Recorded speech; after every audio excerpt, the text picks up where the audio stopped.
दोस्तों नमस्कार। आज दिन है ललई सिंह यादव साहब का। आज ललई सिंह यादव साहब का परिनिर्वाण दिवस है और इस वीडियो के माध्यम से सबसे पहले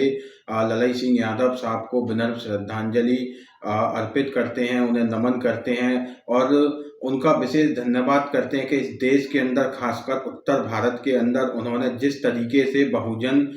क्रांति को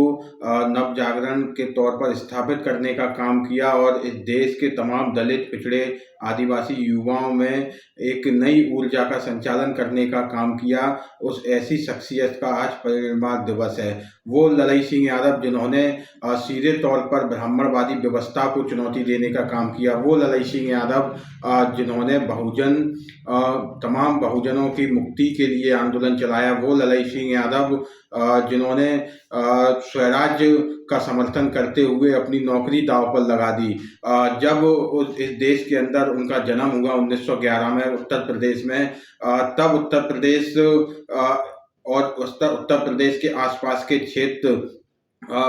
बहुत ही भयंकर ब्राह्मणवादी व्यवस्था से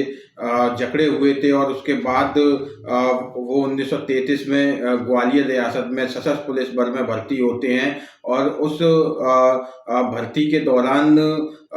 जब वो नौकरी करने ग्वालियर आते हैं, ग्वालियर में नौकरी करने के पश्चात वो उस दौरान स्वराज का समर्थन करते हैं और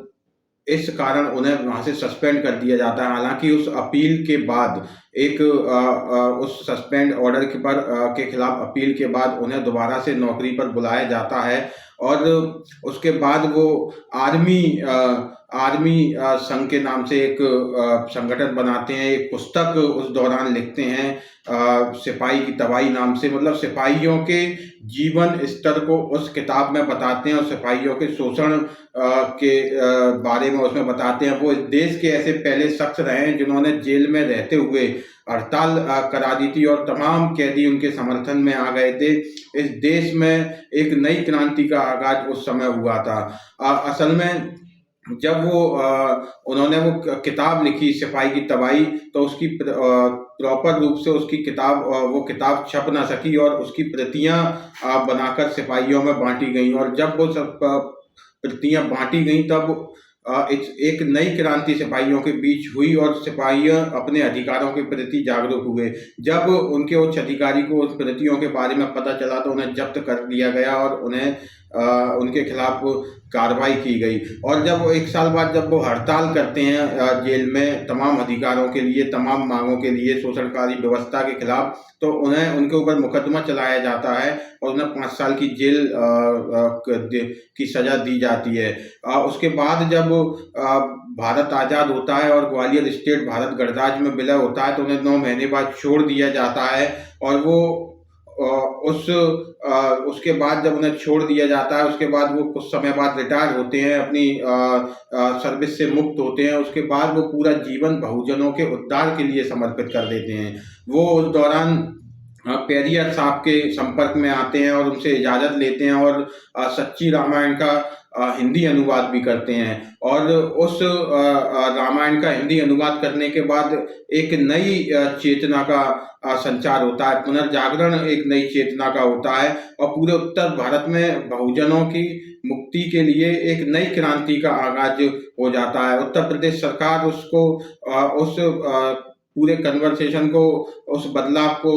इलाहाबाद हाईकोर्ट में चुनौती देती है, जहां से उत्तर प्रदेश सरकार को हारना पड़ता है। वो पूरा फैसला सच्ची रामायण के समर्थन में आता है। असल में तर्क ये दिया जाता है कि उसमें तमाम हिंदुओं की तमाम